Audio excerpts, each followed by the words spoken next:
Decide नहीं किया है। आप सीएम की बात करते हैं, हम तो आगे अपने आप को पीएम भी देख सकते हैं, प्रेसिडेंट भी देख सकते हैं, हम मिनिस्टर अपने आप को देख सकते हैं। तो ऐसे बहुत सारे पद होते हैं, तो हम किसी पद के भूखे नहीं हैं। हम जनता के बीच में आए हैं तो उनकी सेवा करने के लिए आए हैं, और यही हमारा मानना है वाकई में। जितने भी एम थे मेरे पिताजी के, उनके जितने सपने थे, जो उनका प्रथम सपना था वो है कि एक विकसित बिहार बने। तो उस सपने को आगे लेकर, अब उस सपने को अचीव करने के लिए हमें जो करना पड़ेगा हम करेंगे। हम जब 2010 में वो गुजरे, उनका एक सपना था कि हम राष्ट्रमंडल खेलों में स्वर्ण पदक जीत के लाए, और हमें 8 साल लग गए, लेकिन हमने पूरी मेहनत से वो पदक जीता और उनको समर्पित किया। इसी तरीके से उनके बिहार के जो सपने थे, एक संपूर्ण विकसित राज्य बनाने का, उस सपने को हम पूरा करके दिखाएंगे।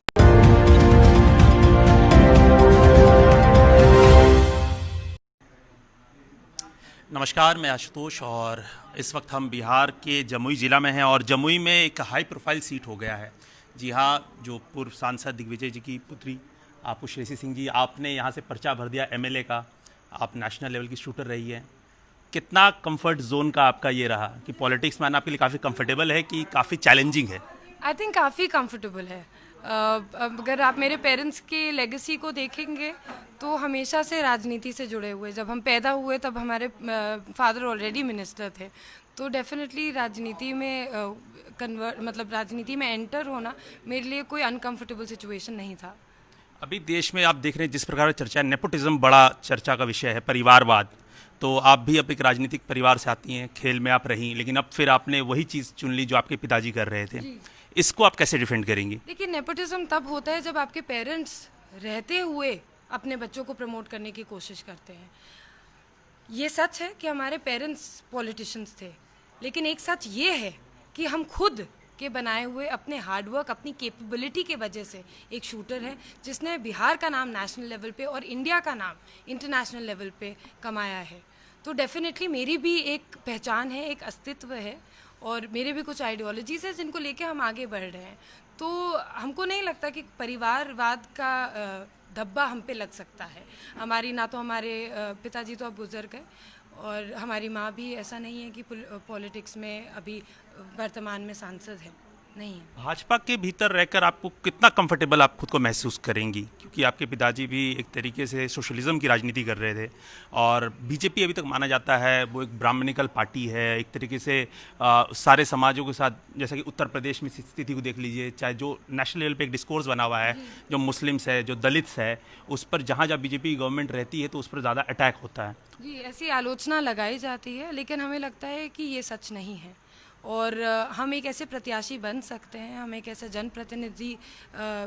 प्रतिनिधि बन सकते हैं जो सेक्युलर आइडियोलॉजीज़ को लेके बीजेपी के लाइंस पे काम कर सकता है, और सभी वर्ग के लोगों को, सभी समाज के लोगों को लेकर, और सभी जाति के लोगों को लेकर आगे बढ़ सकते हैं।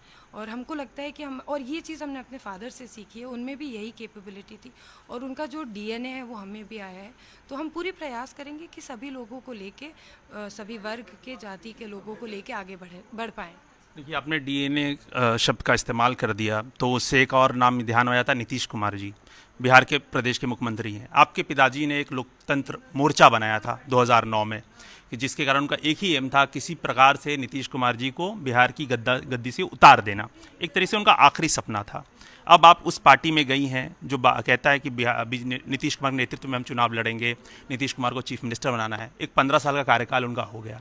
इस पर आपका क्या? देखिए, 2010 में हमारे पिताजी की अनटाइमली डेथ हो गई, और 2009 में उन्होंने ये चुनाव लड़ा था, जो सिर्फ एक सीट पे लड़ा था, लोकसभा की एक सीट पे लड़ा था, जो उनकी खुद की सीट थी बांका की। उस पे उन्होंने चुनाव निर्दलीय रूप पे लड़ा था, जब उनका जेडीयू से वो टकरार हुई थी। तो मैं रुकना चाहूँगा यहाँ पर। सीधे तौर पर आज भी जो हिस्टोरियन है या फिर जो राजनीतिक लोग हैं वो ये कहते हैं एक तरीके से नीतीश वर्सेस दिग्विजय बाबू हुआ था। नीतीश कुमार ने सारी ताकत लगा दी थी उनको हराने की, लेकिन हाँ, एक सीट पे, और उस वक्त दिग्विजय बाबू ने नीतीश कुमार को हरा दिया था। ये स्टेटमेंट है, वहाँ के प्रत्याशी को नहीं हराते, नीतीश कुमार का। तो अब आप उन नीतीश कुमार को मुख्यमंत्री बनाने में सहयोग कर रही है। देखिए, हमारी जो हमने सदस्यता ग्रहण की है वो पॉलिटिकल पार्टी बीजेपी के साथ है। अगर बीजेपी आप कभी भी बिहार के पॉलिटिक्स को देखेंगे तो ये हमेशा कोalition की पॉलिटिक्स हुई। तो अगर बीजेपी का समर्थन जेडीयू के साथ है तो हम पार्टी से अलग नहीं हैं, हम पार्टी के साथ हैं। ठीक है, आप पार्टी के साथ है, लेकिन क्या वो एम जो आपके पिताजी का है उसको आप भूल चुकी हैं, अब उस पर काम नहीं करना है? बिल्कुल भी नहीं। जितने भी एम थे मेरे पिताजी के, उनके जितने सपने थे, जो उनका प्रथम सपना था वो है कि एक विकसित बिहार बने। तो उस सपने को आगे लेकर, अब उस सपने को अचीव करने के लिए हमें जो करना पड़ेगा हम करेंगे। हम जब 2010 में वो गुजरे, उनका एक सपना था कि हम राष्ट्रमंडल खेलों में स्वर्ण पदक जीत के लाए, और हमें 8 साल लग गए, लेकिन हमने पूरी मेहनत से वो पदक जीता और उनको समर्पित किया। इसी तरीके से उनके बिहार के जो सपने थे, एक संपूर्ण विकसित राज्य बनाने का, उस सपने को हम पूरा करके दिखाएंगे। और आपने अभी अभी अपने मुंह से बोला कि ये आपकी राजनीति की शुरुआत है। आपने 2 दिन पहले बीजेपी ज्वाइन किया और फिर अपना एमएलए की कैंडिडेसी भर गई। तो अभी आने वाला समय हम लोगों का है।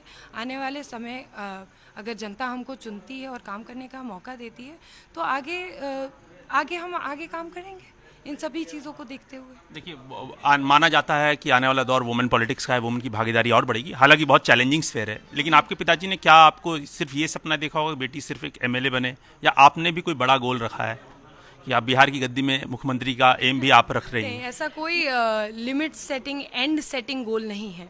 हम काम करना चाहते हैं, हम काम को बढ़ावा देना चाहते हैं। जिस लेवल पर होगा, जैसे जैसे हमको जनता चुनती जाएगी, जनता जुड़ती जाएगी, तो हम आगे बढ़ते जाएंगे। अब वो हमें किस लेवल पे आके हम रुकना चाहेंगे ये हमने डिसाइड नहीं किया है। आप सीएम की बात करते हैं, हम तो आगे अपने आप को पीएम भी देख सकते हैं, प्रेसिडेंट भी देख सकते हैं, हम मिनिस्टर अपने आप को देख सकते हैं। तो ऐसे बहुत सारे पद होते हैं, तो हम किसी पद के भूखे नहीं हैं। हम जनता के बीच में आए हैं तो उनकी सेवा करने के लिए आए हैं, और यही हमारा मानना है वाकई में। अगर हम सच बताएं आपको तो किसी पद के भूखे नहीं हैं। तो इस तरीके से कोई गोल सेटिंग करके हम नहीं चल रहे हैं। जनता के बीच में आए, जनता के लिए काम करना चाहते हैं, सेवा करना चाहते हैं, आके जो मौका मिलेगा उसी राह पे चलेंगे। देखिए, आप भी एक लेगेसी लेकर आ रही हैं पिताजी की, और आप भी सेकंड जनरेशन पॉलिटिशियन है। एक और महिला हैं जो विदेश से पढ़कर आई हैं और बिहार में एक नहीं, आप नहीं पढ़ के आई हैं। एक और दूसरी महिला हैं जो प्लूरल्स पार्टी, पुष्पम प्रिया चौधरी जी, वो भी एक राजनीति कर रही हैं।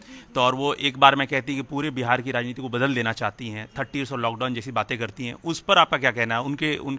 उनके इस करेजियस स्टेप को आप कैसे देखती हैं? पुष्पम प्रिया जी को जो भी महिला बिहार के विकास के बारे में बात करती है, आगे बढ़ने की बात करती है, उन सबको मेरा शुभकामनाएं। हम तो उनको एज ए सिस्टर ट्रीट करेंगे। आपको क्या लगता है बिहार में बीजेपी को बड़ा रोल निभाने का वक्त आ गया है? लोग कि जहां जेडीयू है जो अभी भी बड़े भाई का रोल निभा रही है, तो क्या अब बीजेपी को उस रोल में आना चाहिए, अपना मुख्यमंत्री होना चाहिए? आपको क्या लगता है इसके बारे में? देखिए, अभी तो हम राजनीति में नए नए आए हैं, हम इन सब चीज़ों को इतनी गहराई से समझ नहीं पाते हैं, समझ नहीं सके हैं। तो इस पे मेरा कुछ भी कहना अभी, क्योंकि हम रिसर्च नहीं कर पाए हैं, तो कुछ भी कहना गलत होगा। ठीक है, धन्यवाद। तो ये थे हमारे साथ, ठीक है।